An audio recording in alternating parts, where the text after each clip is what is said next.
बिस्मिल्लाहिर्रहमानिर्रहीम। दोस्तों, कुदरत के करिश्मे अक्सर इंसान को यह सोचने पर मजबूर कर देते हैं कि अल्लाह ताला की ताकत किस तरह पूरी कायनात पर हावी है। हाल ही में पंजाब की भीषण बाढ़ में ऐसा ही एक मौजज़ा सामने आया जिसने हर किसी को दंग कर दिया। जहां चारों तरफ पानी ही पानी था, घर बह गए, पशु बह गए, इंसान चीखते चिल्लाते रह गए। वहीं उसी पानी के बीच से निकला कुरान ए पाक का ऐसा नूरानी मंजर जिसे देखकर लोग अल्लाहू अकबर कहने पर मजबूर हो गए। सोचिए, जब पूरी धरती पानी में डूबी हुई हो और तबाही का आलम हो, उस वक्त अगर कुरान करीम सलामत नजर आए तो क्या यह सिर्फ इत्तेफाक हो सकता है या यह अल्लाह ताला की तरफ से एक खास पैगाम है? ये वाकया सिर्फ पंजाब ही नहीं बल्कि पूरी दुनिया के लिए हैरत का सबब बन गया। आखिर इस बाढ़ के मंजर में ऐसा क्या हुआ जिसने लोगों के दिल और ईमान को हिलाकर रख दिया? इस रहस्य को समझने और इस मौजे की हकीकत जानने के लिए वीडियो को आखिर तक जरूर देखिएगा, क्योंकि जो आप देखेंगे वह आपकी रूह तक को झकझोर देगा। दोस्तों, इस वक्त पंजाब की सरजमीन पर ऐसी बारिश और सैलाब आया है जिसने सबको हिलाकर रख दिया है। यह कोई मामूली आफत नहीं बल्कि भारत की तारीख का ऐसा बड़ा सैलाब है जिसने पूरी दुनिया को हैरान कर दिया है। पंजाब का आधा हिस्सा पानी में डूब चुका है। लोगों के मकान ऐसे डूबे जैसे रेत की दीवार हो। उनके जानवर पानी की लहरों में ऐसे बह गए जैसे तिनके हों। हरे भरे खेत, जहां कभी सब्जा और हरियाली नजर आती थी, अब वहां सिर्फ पानी ही पानी दिखाई देता है। पानी का बहाव इतना तेज था कि लोगों को अपना सामान तक उठाने का मौका नहीं मिला। सिर्फ चीखें और पुकारें गूंजने लगीं। लोग अपने घर बार, माल मवेशी सब कुछ छोड़कर अल्लाह का नाम लेते हुए जान बचाने की कोशिश करने लगे। दोस्तों, इस वक्त पूरे पंजाब के हालात बेहद संगीन हो चुके हैं। तेज बारिश ने हर तरफ तबाही मचा दी है। आधा पंजाब सैलाब में डूब चुका है। अनगिनत घर उजड़ चुके हैं। कई लोग अपनी जान से हाथ धो बैठे और ना जाने कितने ही लोग लापता बताए जा रहे हैं। खबरों के मुताबिक आसमान इस तरह गरजा जैसे पहाड़ फट पड़े हों और फिर चंद लम्हों में ऐसी बारिश हुई कि हर किसी के होश उड़ गए। नदियां और नाले उफान पर आ गए। बड़े बड़े दरख्त पानी की लहरों में ऐसे डूबे जैसे कोई तिनका हो। यह खौफनाक नजारा देखकर लोग अपने घरों से बाहर निकल भागे। कोई अपनी औलाद को गोद में लेकर भाग रहा था। कोई माँ अपनी बेटी को सीने से लगाकर रो रही थी। लेकिन पानी का बहाव इतना तेज था कि किसी को मोहलत देने को तैयार नहीं था। इसी दौरान एक गांव की मस्जिद में नमाज का वक्त था। मुसलमान सफ में खड़े होकर अल्लाह की बारगाह में सजदा करने लगे। जैसे ही मौलवी साहब ने अल्लाहू अकबर कहकर नमाज शुरू करवाई, वैसे ही बादलों की गरज और बिजली की कड़क से पूरा माहौल दहल गया और फिर चंद लम्हों में इतनी तेज बारिश शुरू हुई कि पूरा आसमान काले काले बादलों से ढक गया। सैलाब की बारिश इस कदर तेज हुई कि देखते ही देखते गांव की सारी गलियां और मैदान पानी से भर गई। पानी का बहाव इतना ज्यादा था कि नदियां और नाले भी उसके सामने बेबस हो गए। अब इधर मस्जिद के अंदर खड़े नमाजियों ने जब इस तेज बारिश और गरज को सुना तो उनके दिलों में भी खौफ पैदा होने लगा। लेकिन फिर भी सब अल्लाह पर भरोसा करके नमाज में मशगूल रहे। मगर दोस्तों, उन सभी नमाजियों का ईमान इतना मजबूत था कि किसी ने भी अपनी नमाज अधूरी नहीं छोड़ी। हर शख्स वैसे ही अल्लाह की इबादत में मग्न रहा। इधर मौलवी साहब भी पूरे इत्मीनान और खशू के साथ इमामत करते हुए नमाज अदा कराते रहे। बारिश का सिलसिला इतना तेज हुआ कि मस्जिद के दरवाजों और दीवारों से होकर पानी अंदर दाखिल होने लगा। कुछ ही लम्हों में पूरी मस्जिद पानी से लबालब भर गई, यहां तक कि पानी नमाजियों के सीने तक पहुंच गया। दोस्तों, अब आलम यह था कि हर तरफ सिर्फ पानी ही पानी था। पूरा गांव समुंदर की तरह डूब चुका था। यह मंजर देखकर गांव का हर बाशिंदा सदमे में था। लेकिन मस्जिद के अंदर खड़े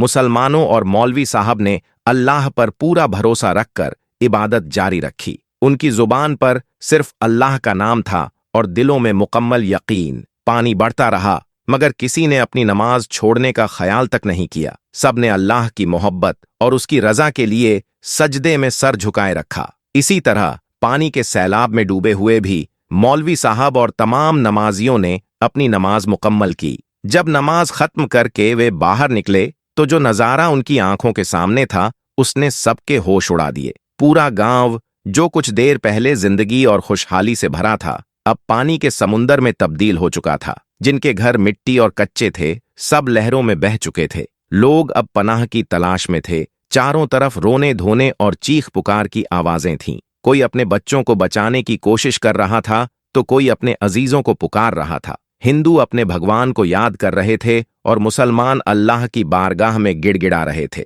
यह मंजर देखकर मौलवी साहब ने भी अल्लाह के सामने हाथ उठा दिए। रो रो कर उन्होंने कहा, या अल्लाह, हम गुनहगारों को माफ फरमा दे। या अल्लाह, इस आजमाइश को हमसे दूर कर दे। और दोस्तों, अल्लाह की कुदरत देखिए। जैसे ही उनकी दुआ जुबान से निकली वैसे ही बारिश थमने लगी और काले बादल धीरे धीरे छंटने लगे। गांव वाले जो अभी खौफ और परेशानी में थे, अब उनकी आंखों में राहत और खुशी की चमक आने लगी। लेकिन इसी बीच पानी में एक हरे रंग की थैली नजर आई जिसमें कोई अजीब सी चीज दिख रही थी। कुछ लोगों ने हिम्मत करके पानी में उतरकर उस थैली को बाहर निकाला और जब उन्होंने उसे खोला तो हर शख्स दंग रह गया, क्योंकि उस थैली में अल्लाह पाक की मुकद्दस किताब कुरान पाक लिपटी हुई थी, जो पानी के सैलाब में भी सही सलामत महफूज रही।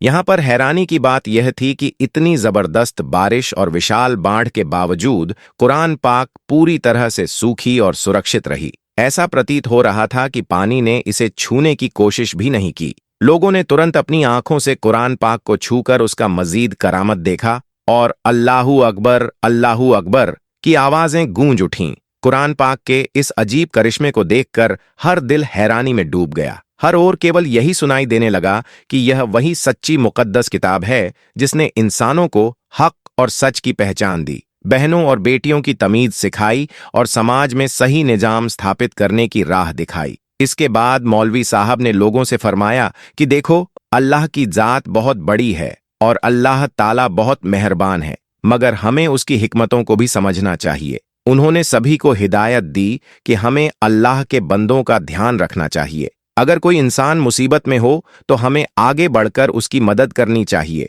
और यही नहीं, जब भी आप अल्लाह ताला से दुआ करें तो दूसरों की मुश्किलों का ख्याल रखना न भूलें। ए लोगों, चाहे हम कितने ही नेक और परहेजगार क्यों न हों, जब तक हम अपने आसपास के लोगों की परेशानियों का ख्याल नहीं रखेंगे, हमारी इबादतों का कोई असर नहीं होगा। याद रखें, अल्लाह को हमारे सज्जदों की नहीं बल्कि हमारे साफ और नेक दिल की जरूरत है। मौलवी साहब की यह हिदायत सुनकर गांव वालों के दिलों में नई रोशनी और ताजगी पैदा हो गई। इसके बाद उन्होंने अल्लाह ताला से दिल खोलकर माफी मांगी और अहद किया कि अब से जब भी वे अल्लाह ताला से दुआ करेंगे, दूसरों की भलाई का ख्याल जरूर रखेंगे और अपने आमाल में सुधार करेंगे। इस तरह यह मंजर न सिर्फ पूरे गांव को बचा गया बल्कि हर इंसान के दिल को भी हिलाकर रख दिया। लोगों ने पहली बार अपनी आंखों से देखा कि जब इंसान पूरी तरह बेबस और मजबूर हो जाता है तो अल्लाह ताला की कुदरत और कुरान पाक की बरकत से बड़ी बड़ी आफतें भी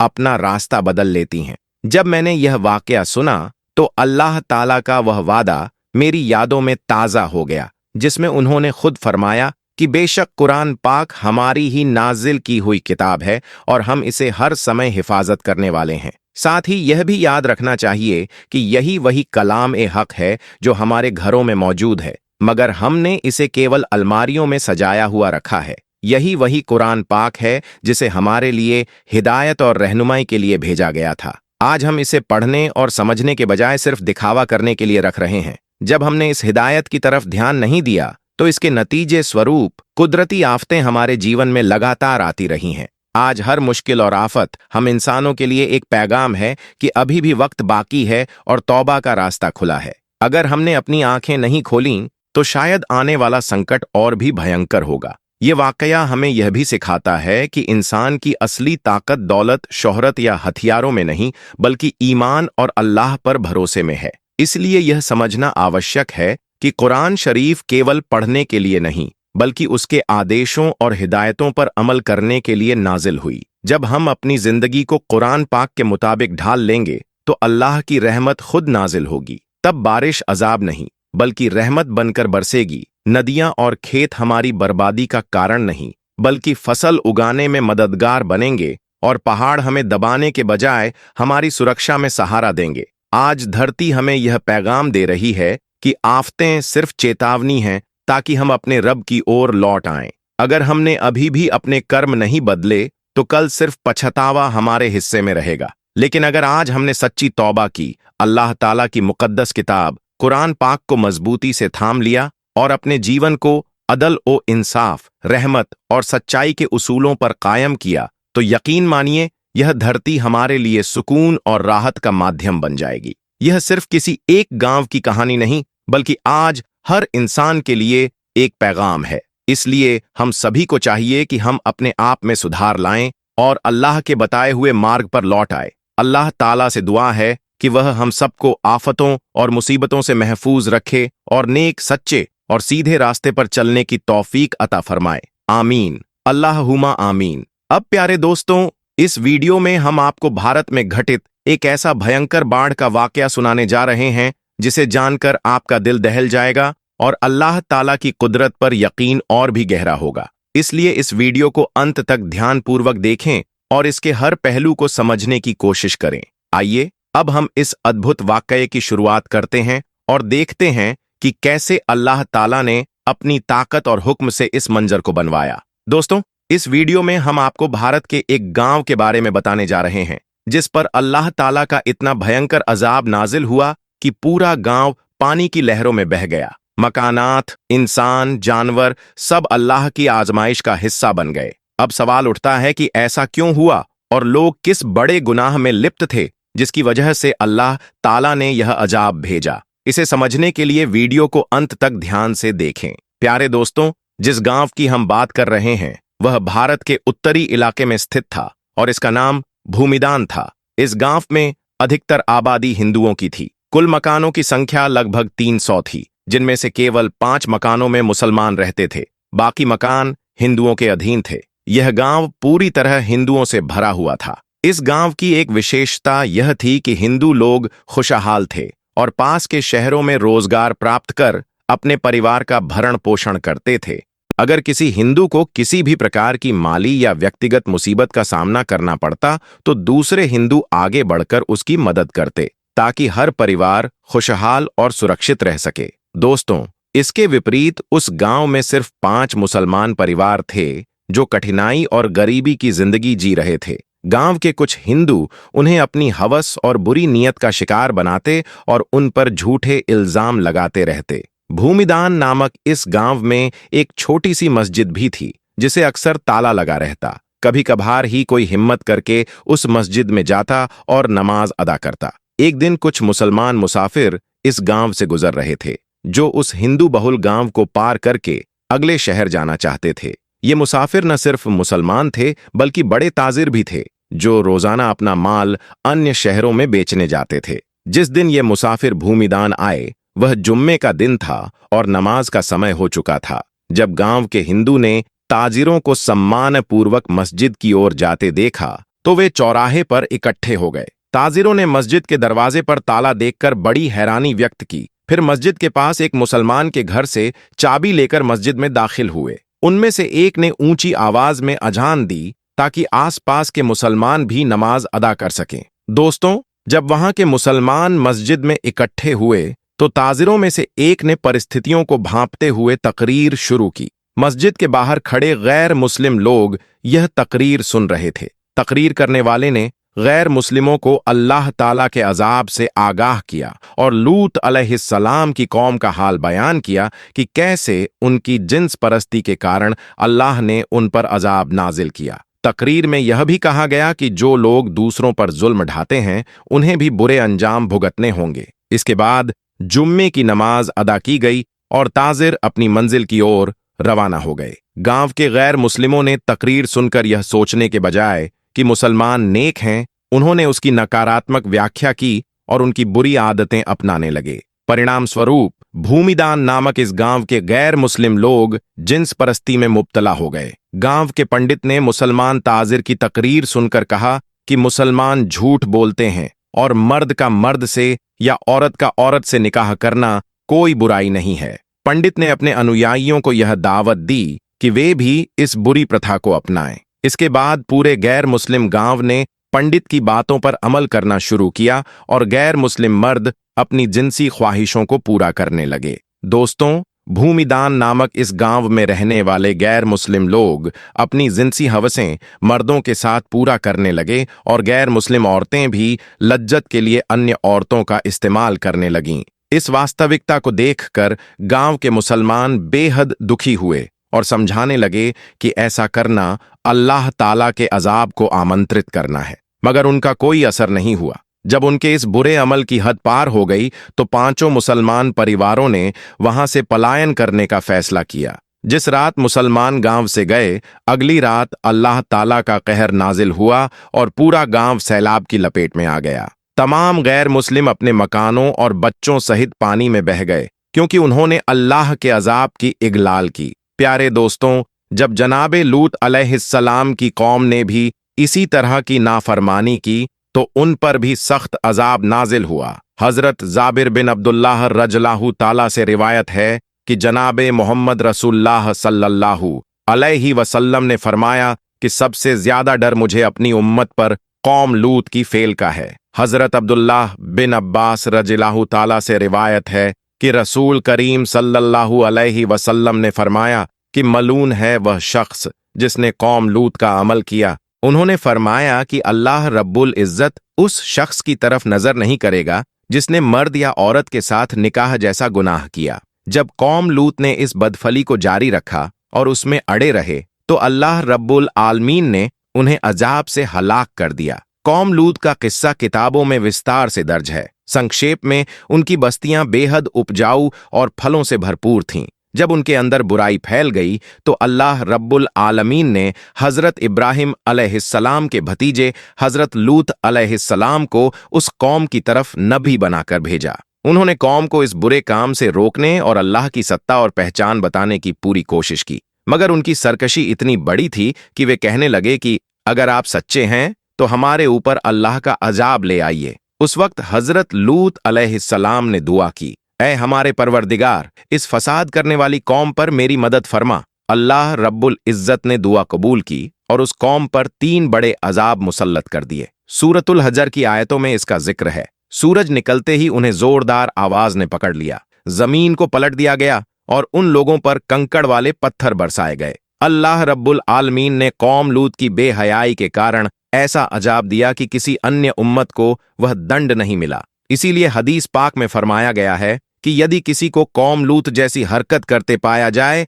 तो फाइल और मफूल दोनों को मौत की सजा दी जाए। प्यारे दोस्तों, एक रिवायत में यह तक फरमाया गया है कि जो शख्स चौपाई से बदफली करता है उसे और उसके जानवरों को कत्ल कर देना चाहिए। इस संदर्भ में इब्ने भी दुनिया ने मोहम्मद बिन मुफकीर रज अल्लाहु ताला अनु से रिवायत नकल की है कि हजरत खालिद बिन वलीद रज अल्लाहु ताला अनु ने खलीफा अव्वल हजरत अबू बकर सिद्दीक रज़ियल्लाहु अन्हु को लिखा कि अरब के कुछ इलाकों में ऐसे लोग पाए जाते हैं जो औरतों की तरह मर्दों से निकाह करते हैं। इसके बाद हजरत अबू बकर सिद्दीक रज़ियल्लाहु अन्हु ने सभी सहाबा को इकट्ठा किया, जिनमें मौला अली मुर्तजा भी शामिल थे, और फरमाया कि इस्लाम में यह एक ऐसा गुनाह है जिसे केवल कौम लूत ने किया और अल्लाह रब्बुल आलमीन ने उसके लिए जो सजा दी वह सभी के लिए मशहूर है। मेरी राय यह है कि ऐसे शख्स को आग में जला देना चाहिए। इसके लिए हजरत अबू बकर सिद्दीक ने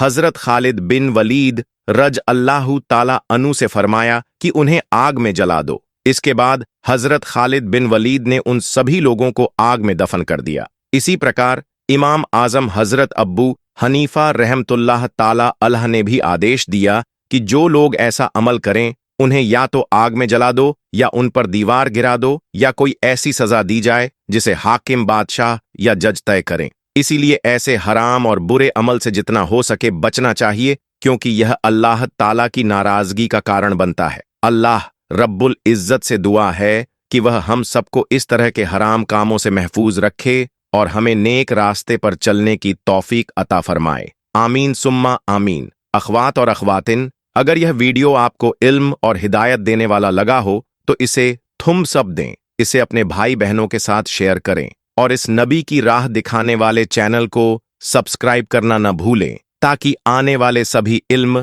पैगाम और तौफीक सीधे आपको मिलते रहें। जज़ाक अल्लाहु खैर।